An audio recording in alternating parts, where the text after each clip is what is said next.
Schwarzunker Black Series. Donc ça c'est la canne, je dirais, enfin pour moi la 8 pieds 3, donc 40-150. Heavy duty, hein, donc c'est vraiment pour pêcher en linéaire avec des gros shads ou avec des gros spinnerbait, des gros cranks. Voilà. Là tu as l'amplitude pour ferrer correctement, tu as vraiment je dirais, une canne qui est adaptée pour le genre de leurre qu'on va utiliser pour pêcher spécifiquement le brochet, mais ça peut être aussi le silure, ça peut être Après, c'est vrai que là, moi, c'était ma première saison là, cette année. C'est vrai que ça attire beaucoup le brochet. Le silure, on verra peut-être plus tard, aussi peut-être les combats quand j'aurai commencé à faire des beaux poissons et tout.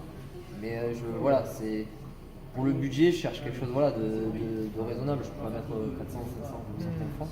Non, mais là, c'est une canne, elle est déjà, franchement, une canne d'un rapport qualité-prix pour moi qui est vraiment très très intéressant, puisqu'elle coûte moins de 100 €, à 85 € très précisément. Et c'est une canne qui est bien adaptée aussi à la pêche avec de la tresse, puisque les anneaux du bout sont inclinés, donc ça évite en fait tous les emmélages. Et donc le 8 pieds 3, c'est une canne qui est une bonne lanceuse.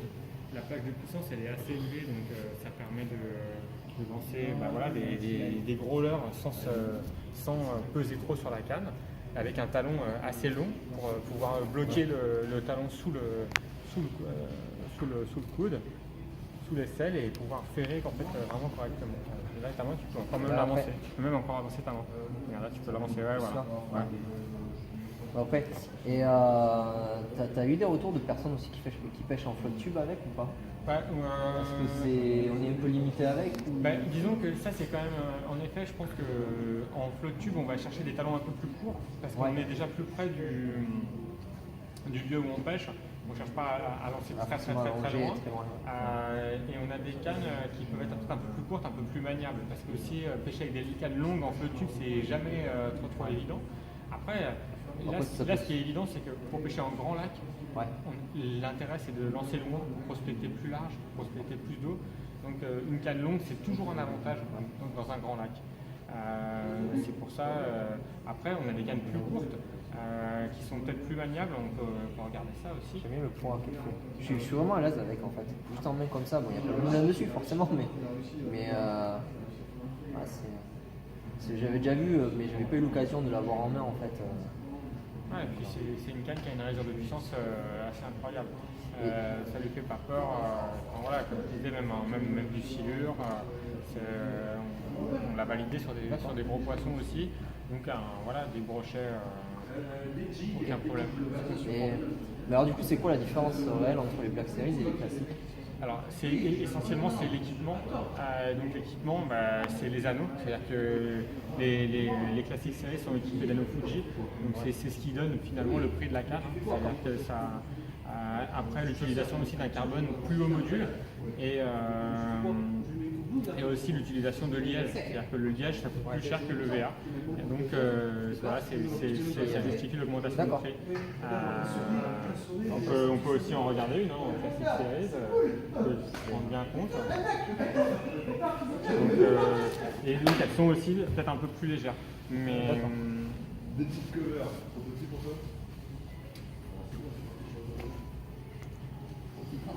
Là on a une finition qui est mat, et là on est plus sur des finitions brillantes. Exactement, ça c'est un blanc qui est verni.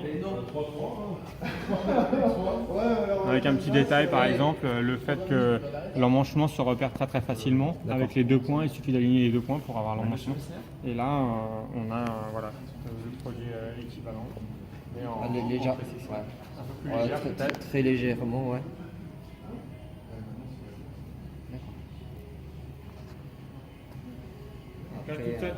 Et on voit qu'ils sont vraiment très généreux aussi sur les anneaux. Il y a quand même beaucoup d'anneaux par rapport à une canne classique. Donc ça garantit une action vraiment bien progressive et ça évite surtout que le fil touche le blanc. Ça c'est quand on pêche avec des grosses castings comme ça, avec des grosses torsions, Ce qui est important, c'est de gérer le fait que le fil ne touche pas le blanc parce que ça crée une pression qui n'est pas nécessaire en fait. En tout cas, ouais, c'est deux jolies cannes. J'avais pas eu l'occasion de les avoir en main, mais là, c'est quand même une canne avec une réserve de puissance extraordinaire. Hein. Vraiment, là, quand on est monté avec de la grosse tresse, un gros bagging, on peut stopper vraiment un très très gros poisson sans problème. donc, là-dessus, là, tu mettrais une tresse, c'est un bagging de combien? Bah, là, je pense qu'une tresse de 50 livres, ça pose aucun problème. Hein. C'est conçu pour.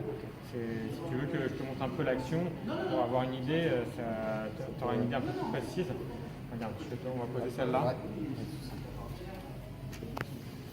Ouais. Alors, pour voir l'action, tu tiens ta canne à 45 degrés, tu la tiens voilà, comme ça, et juste bien par là. Ouais, on va se dire où il y a de la place. Tu la tiens, 45 degrés, c'est là où optimalement elle va travailler ta canne. Si elle est trop basse, elle ne va pas travailler, si elle est trop haute, elle ne va pas travailler. Donc, une canne, donc là, il faut que tu la tiennes. Hein. Ah, Voilà. Voilà. d'accord. Ah ouais. D'accord, ok. Là, t'es Ouais. encore, là, t'es même pas. Je suis pas super bien calé. T'es pas encore bien calé. Mais tu vois que c'est quand même une canne, ou même si tu dois bloquer un poisson qui veut passer sous la barre, ou sous ton flotube ou dans tes palmes, tu vas vraiment pouvoir la tenir sans aucun problème. Hein. Donc voilà, tu la tiens bien, hop. C'est vrai que pour l'instant, on n'a pas l'habitude des talons comme ça en fait. Que du court, mais. D'accord. Après, il faut en avoir un peu dans les bras. Quoi. Il faut l'avoir dans les bras, il faut avoir. Et en fait, c'est tout un équilibre. C'est-à-dire qu'il faut que ton ensemble soit vraiment homogène. Avoir un moulinet, support de la tresse qui résiste. Donc quand on parle d'une tresse de 50 livres, 60 livres, 80 livres, c'est vraiment. Ça paraît gros, mais finalement, on s'aperçoit que ce qu'on a appris en pêchant avec les Suédois, c'est qu'ils utilisent aussi de la tresse épaisse, pas forcément pour la résistance, mais c'est qu'avec l'usure et lancer des gros leurres, ça évite aussi quand on fait un backlash que ça casse. C'est-à-dire que la tresse, elle va avoir même une résistance à des choses, des accidents qui peuvent arriver quand on lance des gros leurres toute la journée, et ça évite. C'est plus pour éviter de perdre des leurres finalement qu'éviter de perdre des poissons, parce que de toute façon, qu'on pêche en 30 livres, en 40 livres, le poisson va le sortir.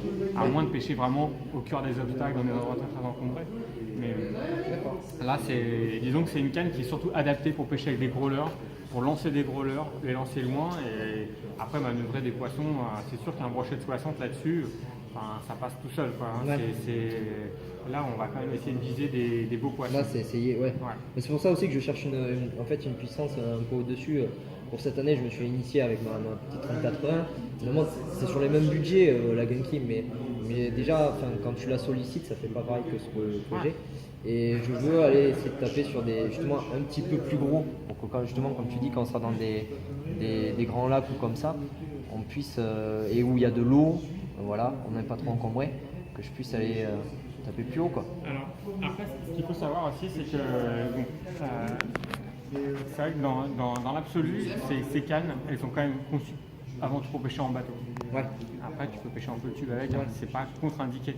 Mais il y a si tu veux, quand on lance des gros leurres qui font jusqu'à 100 grammes toute la journée, il y a des techniques de lancer. C'est-à-dire que finalement, on ne lance pas de la même manière un leurre de 20 grammes et un leurre de 100 grammes. Surtout quand on doit le lancer toute la journée. Donc ça, c'est ce qu'il faut savoir aussi. Et en observant ce qui se passe de l'autre côté, aux États-Unis, de l'autre côté de l'Atlantique, les pêcheurs de muskie, ils nous apprennent en fait à lancer correctement des gros leurres et à ne pas se fatiguer. En fait, pour être assez clair, on ne va pas lancer un leurre comme ça. Ouais. On se devant, un peu comme à la pêche à la mouche, où en fait on va faire une boucle au leurre, hop, il l'amène derrière, donc il le fait tourner comme ça, il fait une grande boucle, et après il va charger sa canne et il va lancer. Pour servir aussi de l'élan. Il ne fait pas une catapulte, hein. C'est pas comme ça. Il va se servir de l'élan du leurre, donc son leurre il est devant, donc il le ramène, hop, il lève sa canne, le leurre il est là. Ouais. Il a un mouvement en fait, comme ça, hop, son leurre il passe derrière, et après il a que à la charger et à la pousser. D'accord. Il ne fait pas d'effort. Et toi, tu peux déchiner à lancer comme ça. Au bout d'une demi-journée, tu as l'épaule comme ça. Et lui, tu vois, il est tranquille. D'où l'utilité en fait de faire ça, d'utiliser ce genre de canne en bateau c'est ou bord. d'utiliser la puissance de la canne et pas la puissance des épaules. D'accord. Et on apprend beaucoup de choses finalement en lançant des leurres qu'on n'a pas l'habitude de lancer, comme en 100 grammes, voire plus. Mais, et c'est pour ça que ces cannes elles sont bien adaptées à ce genre d'utilisation, c'est que c'est pas des cannes fragiles, c'est des cannes sur lesquelles tu peux vraiment forcer et tu risques pas de les casser. Nous on a 0 retour sur les swords, donc c'est vraiment incroyable. Après, voilà, c'est bon à des dents qui savoir est fait, parce que tu vois, plutôt par exemple l'autre que j'ai, à ce moment-là j'ai pris l'habitude de l'utiliser en flotte tube, donc je peux très bien me la réserver à ça. Et on sort maintenant de plus en plus régulièrement en bateau. Donc finalement m'équiper avec celle-là pour le bateau et justement pouvoir pratiquer tout ce que tu viens d'expliquer. C'est vraiment une pêche spécifique, et notamment aussi avec l'utilisation de ce qu'on appelle ce que nous historiquement on appelle le cramping shad et qu'ils appellent là-bas le shallow rig. C'est un peu la même chose, c'est juste finalement que c'est faire du lancer ramené avec un gros shad pour faire monter des brochets. Ok, voilà. Super.